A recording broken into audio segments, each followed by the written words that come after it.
लगातार श्रद्धालु पहुंच रहे हैं महाकुंभ क्षेत्र में और ऐसे में किस तरह से अब हलचल तेज होती हुई महाकुंभ क्षेत्र में। और देखिए आज सीएम भूपेंद्र पटेल भी पहुंचेंगे, तो फिलहाल आज किस तरह की तैयारियां और किस तरह की तस्वीरें खास। महाकुंभ की बात किया जाए तो प्रतिदिन श्रद्धालुओं की संख्या में इजाफा हो रहा है, बढ़ोतरी हो रही है। लगातार श्रद्धालु त्रिवेणी में स्नान करने के लिए पहुंच रहे हैं। अगर कल की स्थिति का अनुमान लगाया जाए तो कल इतनी ज्यादा संख्या में श्रद्धालु वहां पहुंच गए थे।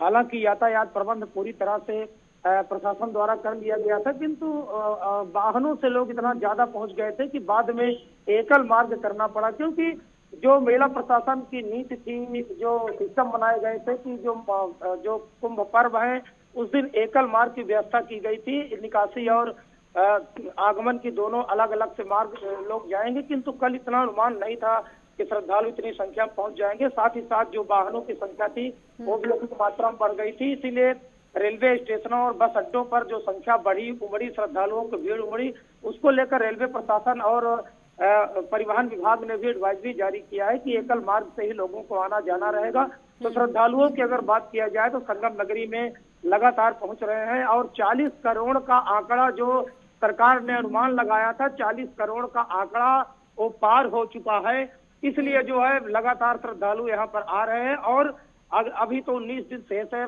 26 फरवरी तक ये चलेगा। 19 दिनों में लगभग 45 करोड़ का जो अनुमान योगी सरकार ने लगाया है उससे भी ज्यादा लोग पहुंचेंगे वहां पर। श्रद्धालु पुण्य की डुबकी लगाएंगे।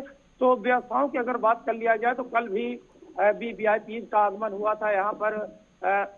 हरियाणा के मुख्यमंत्री से लेके बिहार के राज्यपाल आरिफ मोहम्मद जी ने भी स्नान किया था। साथ ही साथ पाकिस्तान के जो एक दल आया था हिंदुओं को भी स्नान कर रहा था। तो देश के कोने कोने से लोग यहाँ पर स्नान किए। यहाँ की व्यवस्थाओं को लेकर काफी खुश दिखे, काफी उत्साह और उमंग उनके अंदर दिखा। किंतु आज भी जो है वीआईपी मूवमेंट है। आज भूपेंद्र सिंह बघेल गुजरात के जो है उपसभापति राज्यसभा के वो भी आएंगे और अन्य प्रदेशों के भी राजनेता जो है महाकुंभ नगर में पहुंच रहे हैं, पुण्य की डुबकी लगाएंगे। साथ ही साथ वीआईपी को लेकर जो मूवमेंट रहता है उससे श्रद्धालुओं को कोई परेशानी ना हो, कोई दिक्कत ना हो, इसको लेकर प्रशासन पूरी तरह से अलर्ट है। बैठकों का दौर कल भी जारी था। ट्रिपल सीसी सेंटर में जो है बैठकों का दौर जारी था कि श्रद्धालुओं को परेशानी ना हो और जो वीआईपी जा रहे हैं संगम में डुबकी लगाने के लिए उनकी भी सुविधा का ख्याल रखा जाए। तो इसलिए उनके मार्ग को अलग कर दिया गया है और श्रद्धालुओं का जो मार्ग है संगम तक पहुंचने के लिए अलग कर दिया गया है। तो पूरी व्यवस्था के साथ महाकुंभ नगर का स्नान, पवित्र स्नान चल रहा है, अमृत स्नान चल रहा है। हालांकि 3 अमृत स्नान करने के पश्चात जो नागा साधु हैं उनका पलायन शुरू हो गया है। वो अपने शिविर को छोड़कर जो है अपने अपने स्थानों में जाना शुरू कर दिए हैं। इसीलिए अखाड़ों में जो है आम श्रद्धालुओं को जाने के लिए प्रतिबंधित कर दिया गया है आज से कि कोई भी नागा साधुओं से नहीं मिलेगा, क्योंकि 13 अखाड़ों के क्रमशः जो नागा साधु हैं, जो साधु संत हैं, क्रमवार जा रहे हैं। जूना अखाड़े को हों, निरंजनी अखाड़े को हों, अटल अखाड़े के हों या निर्मोही अखाड़े को हों, तो उनका क्रम लगा हुआ है। वो अपने अपने जगह पर चले जाएंगे, जहां चाहे काशी हो, चाहे अथवा उज्जैन हो, अथवा हरिद्वार हो, जहां उनका शिविर है, जहां पर स्थान है, वहां पर धीरे धीरे निकलना शुरू हुए हैं। किंतु संगम नगरी में आज भी जो आनंद का माहौल है, जो रौनक है, वो लगातार दिखाई दे रही है। क्योंकि जो भी यहाँ पर शंकराचार्यों के शिविर हैं, जो भागवताचार्यों के शिविर हैं, जो कल्पवासियों के शिविर हैं, वो पूरी तरह से रौनकता से जगमग है और इसीलिए श्रद्धालुओं का आगमन लगातार जारी है।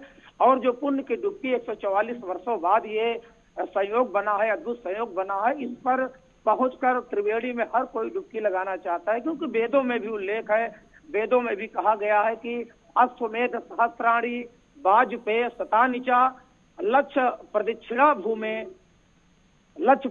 भूमे कुंभ स्नाने ततः सुखम। अर्थात जो है 1000 अश्वमेध यज्ञ हो, 100 वाजपेय यज्ञ हो और 1 लाख जो है इस पृथ्वी की परिक्रमा के बराबर एक कुंभ स्नान का फल प्राप्त होता है। तो एक कुंभ स्नान के लिए जो है एक डुबकी के लिए एक फल प्राप्त करने के लिए लोग देश के कोने कोने से खींचे चले आते हैं।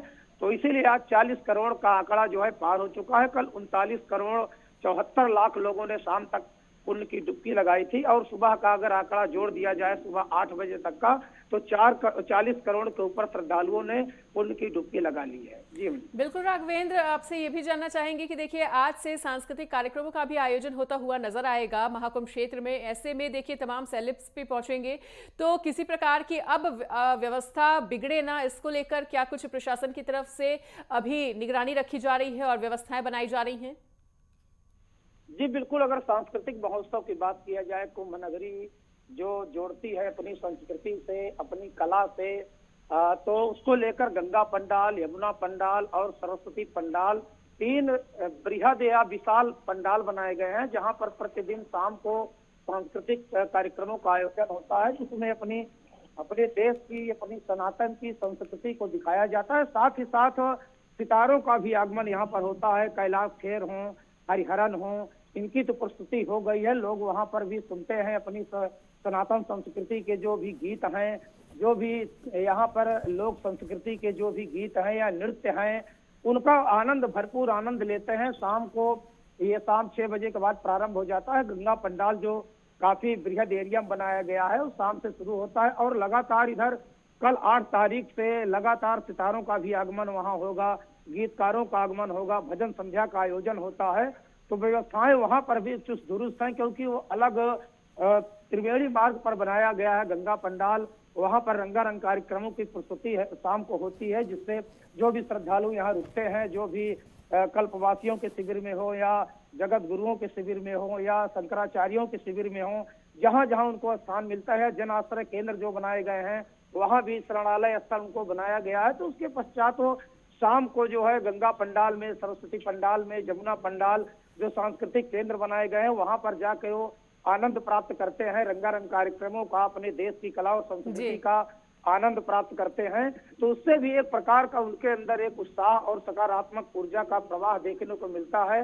भाव विभोर होकर संगम नगरी में वो जो है अभिभूत हो जाते हैं। साथ ही साथ कला केंद्र बनाए गए हैं, नेत्र कुंभ केंद्र बनाया गया है। इन पूरा मेला क्षेत्र में अपनी सांस्कृतिक विरासत का एक चादर, तो छोटा शब्द होगा, चादर ओढ़े नहीं कह सकते हैं, किंतु सांस्कृतिक विरासत का एक महाकुंभ पूरी तरह से। राघवेंद्र, लगातार जो आंकड़ा बताया गया था, वो आंकड़े के अनुसार 40 करोड़ से ज्यादा लोग अभी तक पहुंच चुके हैं और ये आंकड़ा पहले ही पूरा हो चुका है। तो ऐसे में देखिए अब भीड़ लगातार पहुंच रही है और ये आंकड़ा 50 लाख के पार होने की भी उम्मीद जताई जा रही है। तो प्रशासन के आगे क्या कोई चुनौतियां देख पा रहे हैं, या प्रशासन ने तमाम चुनौतियों को देखते हुए व्यवस्थाओं को अभी से ही पूरी तरह से दुरुस्त कर रखा है? जी बिल्कुल, क्योंकि जो अनुमान लगाया गया था 40 से 45 करोड़ को लेकर, तो 40 करोड़ का आंकड़ा तो अभी क्रॉस हो चुका है, उसको पार कर लिया गया है। जो श्रद्धालु यहाँ पर संगम तट पे जो है त्रिवेणी में डुबकी लगाते हैं, आस्था और पुण्य की डुबकी लगाते हैं, तो प्रशासन की अगर बात किया जाए, व्यवस्थाओं की अगर बात किया जाए, तो व्यवस्थाएं पूरी तरह से चुस्त दुरुस्त है। हालांकि चुनौतियां हैं प्रशासन के सामने हैं, क्योंकि ऐसा माना जा रहा था मेला प्रशासन का या योगी प्रशासन का कि जो पिक डे है, जो पर्व है, उस दिन ज्यादा श्रद्धालुओं का आगमन होता है। किंतु इधर बसंत पंचमी पर जिस प्रकार से श्रद्धालुओं का जो आंकड़े के हिसाब से 5 करोड़ का अनुमान लगाया गया था, किंतु 2.5 करोड़ से के लगभग जो है श्रद्धालुओं का यहाँ पर बसंत पंचमी पर आगमन हुआ। तो उसको लेकर लोगों में एक प्रकार से एक शंका थी कि जो पिक डे होता है, जो पर्व डे होता है, उस दिन ज्यादा भीड़ होती है, ज्यादा पैदल चलना पड़ता है। तो इसलिए लोगों ने जो है ये मन में बना रखा था, अपने भाव में बना रखा था कि जो खाली दिन होगा, जैसे 12 फरवरी को जो है पिक डे है, पर्व है, माघी पूर्णिमा का पर्व है, उसके पूर्व आज 7 तारीख है, 8 है, 9 है, 10 है, इन 4 दिनों के अंदर जो है देश के कोने कोने श्रद्धालुओं का ये मानना है कि इस दिन अगर जाएंगे तो हमको पैदल ज्यादा नहीं चलना पड़ेगा। यही शासन और प्रशासन का भी अनुमान था कि इस दिन कम लोग आएंगे और आराम से पुण्य की डुबकी लगाएंगे। किंतु इतनी ज्यादा संख्या में भीड़ का आगमन, जो कल की अगर बात किया जाए तो कल भी इतनी ज्यादा भीड़ आई थी। आज सुबह से ही तांता लगा है, हुजूम लगा है लोगों का, श्रद्धालुओं का। तो प्रशासन के आगे थोड़ा चुनौती तो है ही, लेकिन तो चुनौतियों का भी प्रशासन पूरी तरह से सामना कर रही है और पूर्व निर्धारित अपनी योजना के अनुसार ही पूरी तरह से कार्य कर रही है, क्योंकि कहीं भी भीड़ का क्रॉस होते मूवमेंट नहीं दिखाई दे रहा है। इसलिए एकल एंट्री की व्यवस्था, एकल निकासी की व्यवस्था मेला प्रशासन ने कर रखी है और सभी 44 घाटों पर श्रद्धालुओं को सुलभ और सरल पूर्वक जो है वहां तक पहुंचाया जाता है और किसी प्रकार की दिक्कत नहीं होती। हालांकि पर्व के दिन उनको ज्यादा पैदल चलना पड़ता था, 10 से 15 किलोमीटर तक उनका जो है पद यात्रा हो जाती थी। किंतु इस दौरान जो कल और आज का दिन है, आज के अगर दिन की बात किया जाए, सुबह से ही लोग संगम घाटों पर स्नान कर रहे हैं, 40-44 घाटों पर स्नान कर रहे हैं। तो उनको कम दूरी तय करके जाना पड़ता है, क्योंकि जो इधर रीवा और चित्रकूट मार्ग से आता है सीधा वीवीआईपी घाट अरैल, उसको जो है मूवमेंट कराया जाता है, जो वहां से नजदीक पड़ता है। जो कानपुर से आता है उसको गंगा कछार के पास से जो सीधे गंगा घाटों तक ले जाया जाता है। कानपुर मार्ग से सीधा लखनऊ मार्ग से सीधा फाफा मऊ मार्ग से उनको गंगा घाटों तक सुलभता दी गई है। और बिल्कुल जो राघवेंद्र, अच्छी बात यही है कि किसी भी वीवीआईपी मोमेंट के चलते भी श्रद्धालुओं को किसी प्रकार की परेशानी ना हो, इसका भी खास ध्यान रखा जा रहा है। फिलहाल अगर अभी गुजरात के सीएम भूपेंद्र भाई पटेल की हलचल को लेकर बात करनी चाहे तो लगभग कितनी देर में वो पहुंच जाएंगे और कितनी देर में उनका स्नान संपन्न हो जाएगा? जी बिल्कुल, अगर उनके प्रोटोकॉल की बात किया जाए, भूपेंद्र भाई पटेल और उनके साथ साथ कुछ मंत्री भी आ जा रहे हैं संगम नगरी में। तो उनका जो प्रोटोकॉल की अगर बात किया जाए, जो उनका समय निर्धारित किया गया है प्रयागराज में आगमन का, तो 11:30 बजे के करीब वो संगम नगरी पहुंचेंगे और 11:30 बजे के पश्चात उनको अरैल क्षेत्र में जो डीपीएस का जो हेलीपैड बना है वहां पर उतरेंगे। वहां पर जो भी मेला प्राधिकरण के पदाधिकारी है, अधिकारी है, उनका स्वागत करेंगे और अरैल घाट से उनको जो नाव लगी हुई है, जो मिनी क्रूज लगे हुए हैं, उनको उसी से सीधे संगम नोच पर लाया जाएगा। संगम तट पर ये स्नान करेंगे और स्नान के साथ साथ जो है जो वीवीआईपी मूवमेंट की बात बार बार आ रही थी, विपक्ष भी इसको लेकर हमलावर था मौनी अवस्था के बाद से जो है। तो वीवीआईपी मूवमेंट को देखते हुए प्रशासन ने जो श्रद्धालुओं का मार्ग है जाने का, संगम तट तक जाने का, घाटों तक जाने का, तो वीवीआईपी मूवमेंट को सीधा जो है वायु मार्ग से अरैल की तरफ ले जाते हैं और जल मार्ग से ही संगम में डुबकी लगा देते हैं। डुबकी लगाने के पश्चात जो है उनको पुनः अरैल मार्ग से सीधा वायुयान तक छोड़ा जाता है। तो उनका जो मूवमेंट है, जो संगम नगरी में आने का कार्यक्रम है, 11:30 बजे तक वो यहाँ पर पहुंचेंगे और 2:30 बजे उनका यहाँ से प्रस्थान होना है। तो श्रद्धालुओं को किसी प्रकार की सुविधा नहीं होती है। संगम त्रिवेणी में सीधे जो है स्नान करेंगे भूपेश भाई पटेल। साथ ही साथ राज्यसभा के जो सभापति है उनका भी आज आगमन होना है, केंद्रीय मंत्री जितिन प्रसाद का भी आज आगमन होना है। तो कई वीआईपी आज संगम नगरी पहुंच रहे हैं, कुछ शाम तक पहुंच रहे हैं, जिनका स्नान कल प्रातः काल में होगा और आज ही कुछ लोगों का स्नान होगा। तो वीवीआईपी मूवमेंट को लेकर जो है प्रशासन पूरी तरह से व्यवस्थित है। श्रद्धालुओं को किसी प्रकार की कोई असुविधा का सामना नहीं करना पड़ेगा। तो जितने भी अपने वीवीआईपी हैं या जो नेतृत्व करते हैं प्रदेश का, देश का, वो सब संगम नगरी में पहुंच रहे हैं, एक डुबकी लगाने के लिए पहुंच रहे हैं। क्योंकि जो ये सहयोग बन रहा है, जो अद्भुत सहयोग बन रहा है, इसका हर कोई पूर्ण लाभ लेना चाहता है। तो अगर उनकी बात किया जाए, गुजरात के सीएम की बात किया जाए, तो उनका कार्यक्रम, उनका शेड्यूल 11:30 से 2:30 बजे तक है। जी बिल्कुल राघवेंद्र, तो देखिए लगातार वीआईपी मोमेंट अब शुरू हो चुके हैं, लेकिन हमने ये देखा, वो तस्वीरें भी देखी कि जब प्रधानमंत्री नरेंद्र मोदी खुद वहां पर पहुंचे थे और तब भी किसी भी प्रकार की कोई अव्यवस्था की तस्वीर सामने नहीं आई है और श्रद्धालु भी जो हैं वो बहुत ही सुनियोजित तरीके से स्नान करके लौट रहे हैं। ऐसे में श्रद्धालुओं को कितना ज्यादा यहाँ से आनंद की अनुभूति प्राप्त हो रही है, वो कितना इन व्यवस्थाओं से संतुष्ट नजर आ रहे हैं, इसको लेकर भी जानकारी लेना चाहेंगे। और आगे के वीआईपी मोमेंट किस किस तरह से रहने वाले हैं और उनको लेकर क्या कुछ व्यवस्थाएं सुनिश्चित की जा रही हैं, उसको लेकर भी अपडेट साझा करें। जी बिल्कुल, तीनों बातों को मैं साझा करना चाहता हूं। पहले श्रद्धालुओं की बात है कि जो यहाँ पर पहुंच रहे हैं उनके अंदर कितना उत्साह है, कितना उमंग है और व्यवस्थाओं को लेकर कितना जो है संतुष्ट है। तो अगर 13 जनवरी से लेकर अभी जो आज का दिन है, अगर इस दौरान पूरे दिनों की बात किया जाए तो देश के कोने कोने से ही नहीं बल्कि विदेशों से भी श्रद्धालु यहाँ पर आए हैं और यहाँ पर पुण्य की डुबकी लगाए हैं, अमृत स्नान किए हैं, आस्था की डुबकी लगाए हैं। तो उनकी अगर बात किया जाए, उनकी बातों को अगर साझा किया जाए अपने चैनल के माध्यम से, तो पूरी तरह से यहाँ की व्यवस्था से संतुष्ट दिखे हैं। यहाँ के जो गंगा जी का जल है उसका भी आचमन किए हैं, यहाँ पर पुण्य की डुबकी लगाए हैं।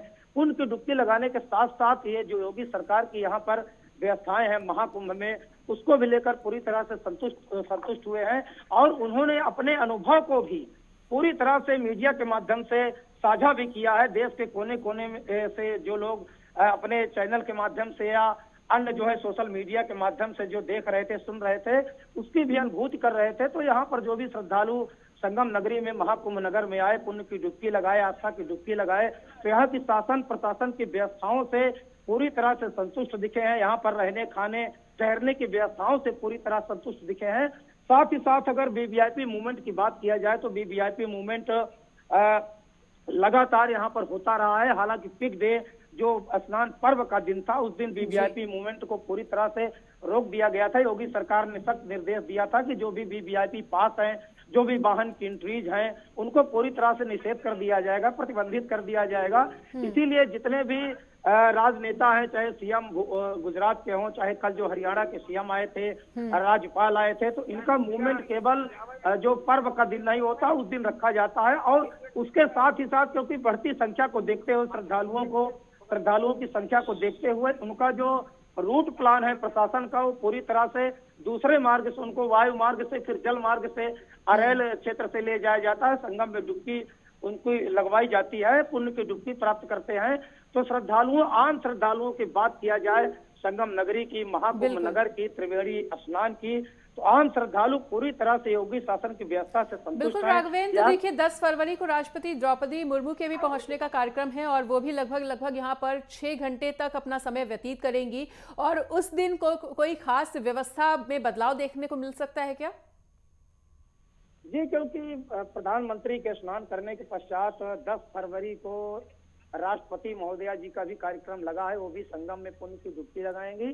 तो उनकी व्यवस्थाओं को लेकर जो है शासन प्रशासन मंथन, कल शाम को भी ICCC में शासन और प्रशासन के अधिकारियों ने मंथन किया था कि राष्ट्रपति के कार्यक्रम को लेकर, क्योंकि 6 घंटे का बहुत अधिक समय होता है, 6 घंटे के कार्यक्रम में उनके क्या क्या कार्यक्रम रहेंगे, इस पर भी विचार मंथन हुआ है। तो उनके कार्यक्रम को लेकर ये मेला प्रशासन ये जानता है कि एक महिला है और देश की प्रथम व्यक्ति है, राष्ट्रपति हैं, तो स्नान करने के लिए आएंगी। तो उनकी केवल स्नान तक ही उनका कार्यक्रम सीमित नहीं रहेगा, क्योंकि स्नान करने के पश्चात अक्षय वट का दर्शन पूजन, फिर बड़े हनुमान जी का दर्शन पूजन से लेकर साधु संतों से भी उनके मुलाकात का क्रम रखा जा सकता है। तो इस प्रकार से मेला क्षेत्र में कई स्थानों पर जो है आवागमन की दिक्कतें आएंगी। इसके लिए मेला प्रशासन और पुलिस प्रशासन पूरी तरह से जो है चिंतन और मंथन कर रहा है, और ये भी मंथन कर रहा है कि श्रद्धालुओं को उनके आगमन से किसी प्रकार की सुविधा ना हो, उनको कोई दिक्कत ना हो, क्योंकि 12 तारीख को